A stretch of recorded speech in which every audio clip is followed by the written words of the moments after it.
Hello, people. This is the recording of the text, the second text on your list. It's taken from Midsummer Night's Dream, okay, and it's Act 1, Scene 1, line 128 to the end. So we're just going to read it through and then talk a little bit about the themes and topics that you might find in this passage. So I'm reading from line 128. Lysander starts.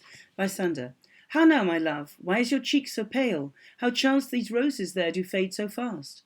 Hermia, belike for want of rain, which I could well beteem them from the tempest of my eyes. Lysander, ay me, for all that I could ever read, could hear by tale or history, the course of true love never did run smooth. But either it was different in blood. Hermia, O cross, too high to be enthralled too low. Lysander, or else misgraft in respect of years. Hermia, O spite, too old to be engaged to young.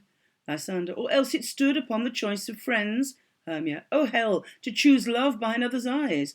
Lysander, or, if there were a sympathy in choice, war, death, or sickness did lay siege to it, making it as momentaneous as a sound, swift as a shadow, short as any dream, brief as the lightning that in the collid night, that in a spleen unfolds both heaven and earth, and ere a man had power to say, behold, the jaws of darkness do devour it up.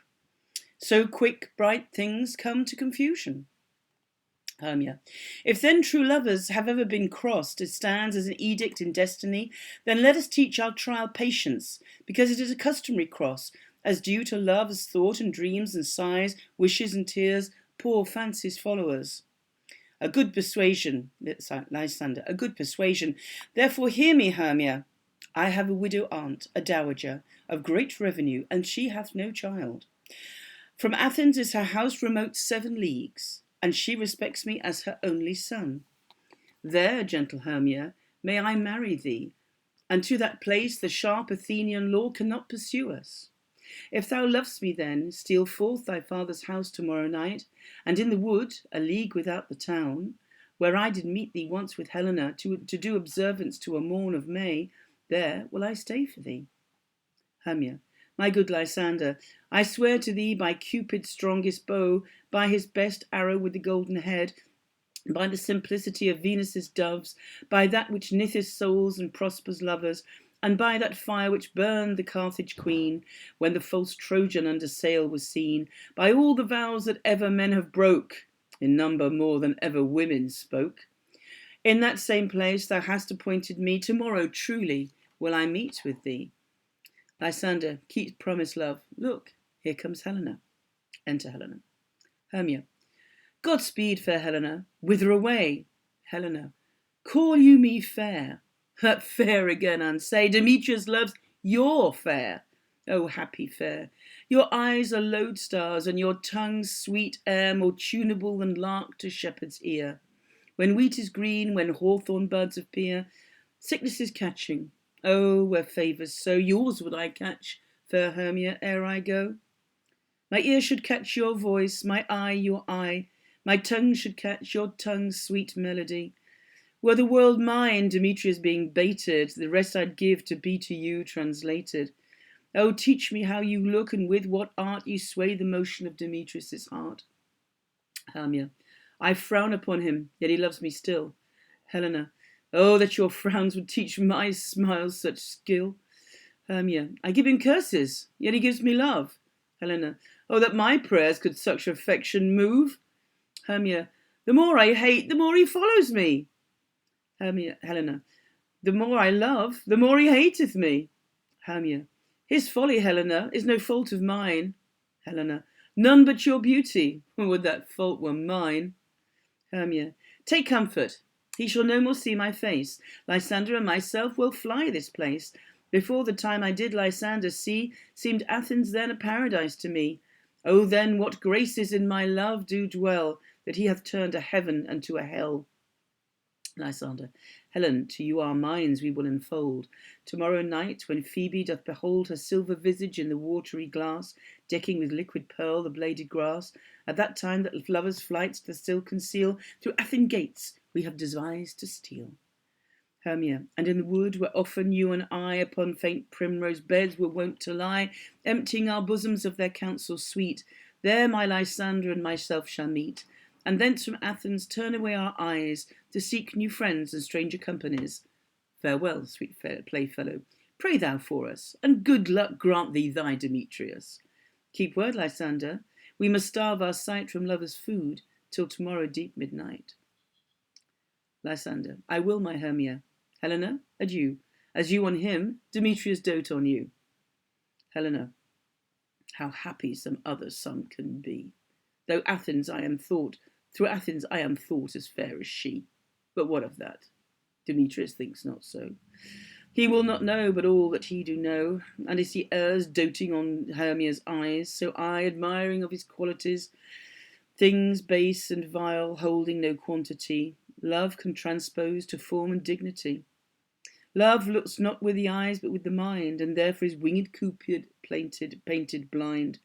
Nor hath love's mind of any judgment taste, wings and no eyes, figure unheedy haste. And therefore is love said to be a child, because in choice he is so oft beguiled. As waggish boys in games themselves forswear, so the boy love is perjured everywhere.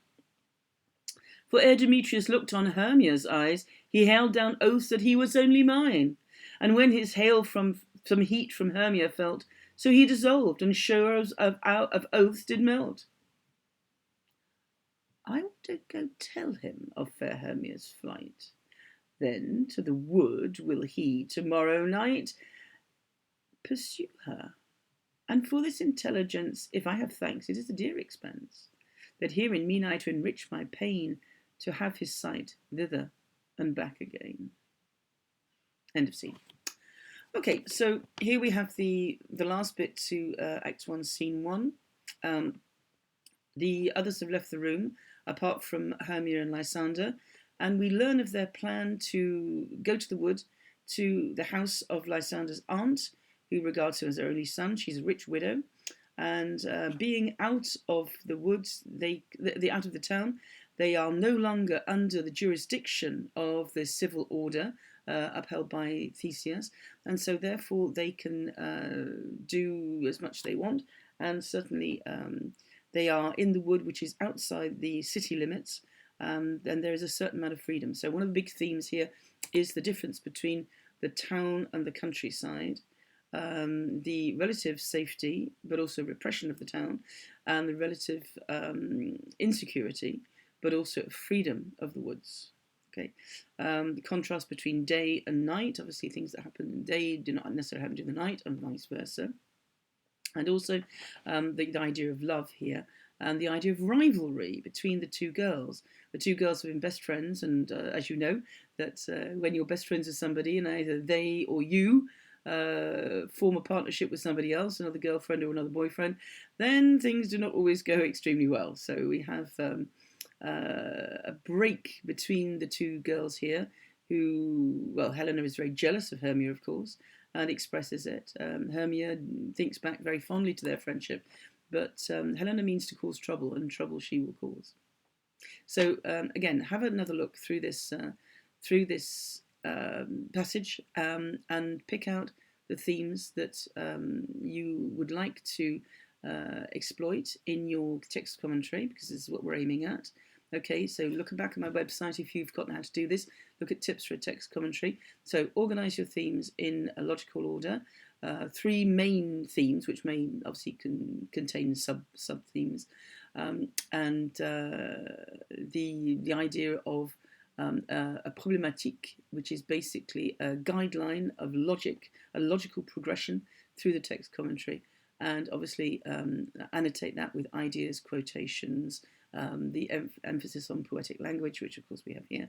There are rhetorical devices. We've got a nice bit of stickomythia between Helena and Hermia.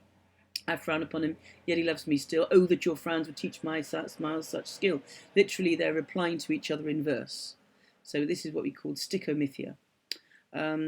We have very lovely pieces of couplets here. We have an anaphora, buy, when she swears, buy the best arrow, buy the simplicity of Venus's doves, buy that which knitteth souls and prospers loves, and buy that fire which burned the Carthage queen. Carthage queen obviously is Dido, in the story of the Aeneid, Dido and Aeneas. The false Trojan, obviously, you know who that is. And we've got a lovely metaphor of love and war, death, sickness, etc. So lots of things to exploit in this one. Okay, enjoy, and I'll post some ideas up on my site. I'll give you a few days to work on these, and then I'll let you look at what I suggest, and then you compare your answers to mine. Thank you. Bye bye for now. Cheers.